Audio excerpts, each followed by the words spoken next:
might be a safe bet to say that most of us has had the frustration and headache at some point in time during our career of trying to integrate different disparate systems, not only within our own organization, but those that span geographic boundaries. On top of that, how do you expose your data and software to people and companies outside of your organization? Certainly, there are some challenges surrounding the securing of communication between these systems.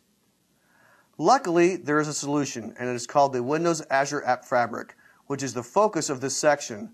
The Windows Azure App Fabric is Microsoft's cloud communication middleware platform for secure messaging and communication.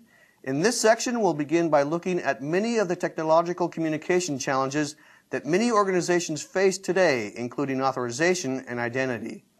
But we'll then quickly dive into the components of the Windows Azure App Fabric, including the access control, service bus, and caching capabilities, and how these components help solve many of the communication challenges.